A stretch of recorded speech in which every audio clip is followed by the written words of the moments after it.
Another week and another time on the couch, but for good reason. Anyway, hey everybody, this is Retro Character Reviews doing a quick review of the Spider-Man No Way Home trailer 2 that just literally dropped, so I won't be talking much about it. So again, I'm trying to get my process, my reactions and stuff like that. And before we get to that, I want to get my quick thoughts of all the Disney Plus Day announcements that happened last week.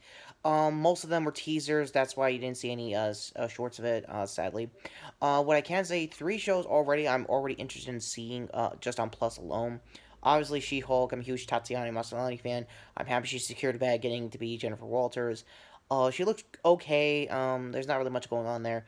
Everyone has kind of had their two cents of like, oh, the 70s bit of like being a callback to the original 70s Incredible Hulk is like their like WandaVision moment. To me, for those who've read the comics, know she was like the first self-aware fourth wall breaking character years before Deadpool made it cool. So I think it's gonna go along those lines. Then again, time will tell if I'm right or wrong on that one. Next up on trailers is Moon Knight. It looked really good. For what Screen Crush was selling on their breakdown video at Card 2 is that it was a lot of like out there kind of like Memento, Fight Club vibes in a Tyler Durden sense. Moon Knight is a very complex character with a lot of fucking backstory with multiple personalities and stuff like that. And the fact that Isaac is going to be playing that is really good. It definitely gives him a lot of versatile range than even he could in the Star Wars series, so I'll give him that.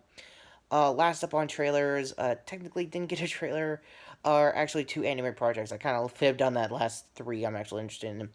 X-Men 97, which is really cool. I might be doing the meme again to show off this announcement or the trailer, so either way. It's taking place directly after the classic 90s series. I think a book. I think Marvel's doing a book right around that same time. I think 10 years ago, when it was turned on. I think either 20 or 25.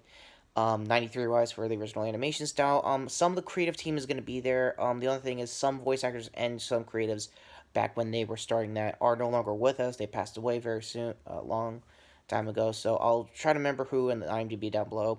Last up is, since we're talking Spider-Man here, freshman year. The origin story we finally wanted to see on Tom Holland's end of his version of the character. I'm gonna take a wild guess and still gonna have that animation style from what you saw in What If. My personal thoughts on What If is gonna be in the top 10 movies of the year, so don't worry if you're gonna tell me in the comments that I forgot that review. My bad in advance.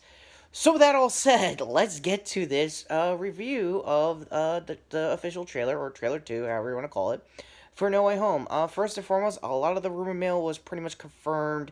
None of the former Spider-Man were showing up. However, you did get a lot of former villains, and I'll just do most of the highlights. Jamie Foxx's Electro from Amazing Spider-Man 2 definitely showed up. Obviously, Norman Osborn, played by William Defoe. Defoe definitely showed up also for a couple of seconds of the trailer. It was very Doc Ock heavy of him trying to rationalize where he is and stuff like that.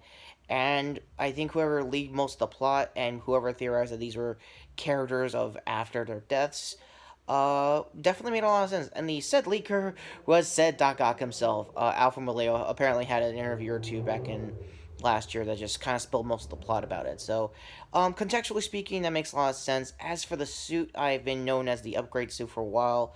I'm just gonna call it the multiverse suit. It's got basically all Strange's powers and stuff, amplified from what I guess leftover tech Tom's version of Spider-Man has. It'll probably be very beneficial, helpful for the a lot of the stuff leading forward. Some people have also leaked that Charlie Cox's Daredevil is also showing up to this. There were some snippets, some images. Those might have been photoshopped. It's a little heartbreaking, but then again, it is technically, like it or not, their end game or on your left moment on just that and the former Spider-Man. So it makes sense that somehow, some way, Marvel must have got in Sony's way of not showing that because that will drive up the ticket sales. Spoilers wise, if you show it off now. Yeah, as far as trailers go, even for Sony's history of just showing the whole plot, they're very holding their cards close to the chest. So either someone's telling them to do it that isn't Sony higher ups or somebody underneath. Ultimately, as far as this trailer goes, it's I don't usually rate trailers, and I'm not going to if I would have identified skill years ago.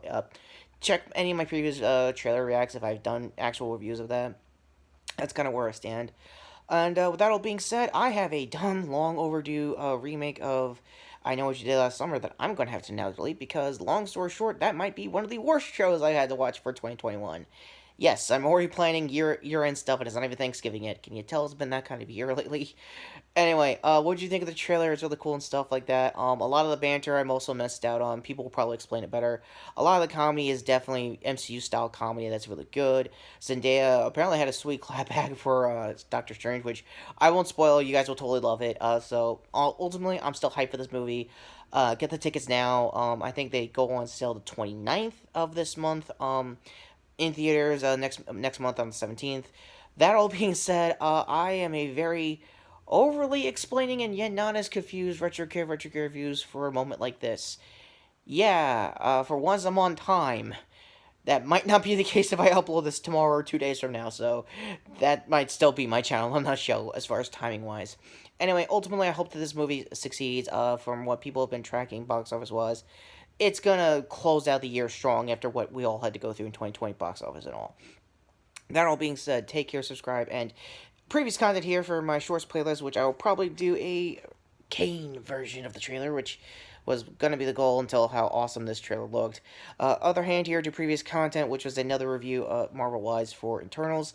And sub to the channel here so you can badger me all you like in the comments of how I should really go back to doing Toku content.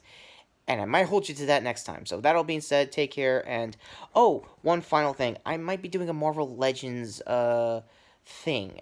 This was going to be a teaser I was going to do for my I Know What You Did Last Summer 2021 remake review, but long story short, the show was that bad, I'm canceling the review. Can you tell it was that kind of show?